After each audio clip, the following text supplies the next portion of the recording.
Good morning, everyone. It's Laura from Law of Attraction Life Coaching, and I wanted to talk to you this morning about the power of subliminal messaging. Now, this is something that is quite a divisive issue, I suppose. Some people might believe that it's a bit of a conspiracy theory, but I genuinely believe that we are subject to huge amounts of subliminal messaging on a daily basis. Now, if you look at advertisements and TV and things that we look at on a daily basis, you are taking in huge amounts of subliminal information that your brain is processing, but it isn't bringing to the forefront. So when you look around, you are seeing everything that you're seeing, but what the brain is doing, what your reticular activator is doing, is filtering out parts of information that it thinks are important for you to understand and important for you to recognize. So you have your brain set for, looking for particular types of messages, and your brain will seek out these particular messages and it will deliver them, and that will be the pieces of information that you see. Now, you're actually absorbing in huge amounts of information, and a lot of that is kind of going into the subconscious, but it isn't being looked at or received on a conscious level. So you are seeing things, you're understanding things, you're reading things, you're aware of things, but only on a subconscious level. So almost a lot of the learning that you're doing, a lot of the education that's happening to you on your in your brain on a daily basis is done on an unconscious level. So something that I want you to be able to do is actually begin to train your subconscious and therefore your conscious levels with subliminal messaging that you like, that actually helps you. So something that I have around my home is lots and lots of affirmations, lots and lots of statements. They are all positive. They are all things that I want in my life. They are all things that are party to law of attraction, that are party to improving my self-esteem, my self-confidence, my mental health, whatever. And at one point in my life when I was beginning this journey, actually my whole house was filled with Post-it notes.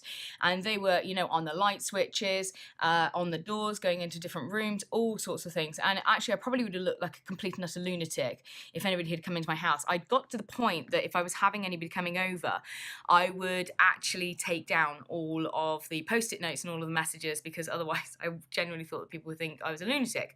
So it isn't far from the truth. But so what I would do at the moment is I would recommend to ensure that you guys are keeping your brain as pure as possible. Okay, so I want you guys to go around. I want you to be aware of the magazines that you're reading, the newspapers you're reading, the TV programs that you're watching, all the things that you're allowing to infiltrate your mind. Okay, because these things are negative. A lot of the things are negative. They do change your emotional state. They change the way that your body works, functions, neurological processes, chemical balance, the whole lot. If you're watching the news on a regular basis, you're probably suffering from an autonomic nervous response that you don't realize happening. You see something frightening on TV, and before you know it, you are feeling anxious, you're feeling worried, you're feeling terrified. And why do you do it to yourself? I don't watch the news. I know that if anything is important, I will find it out.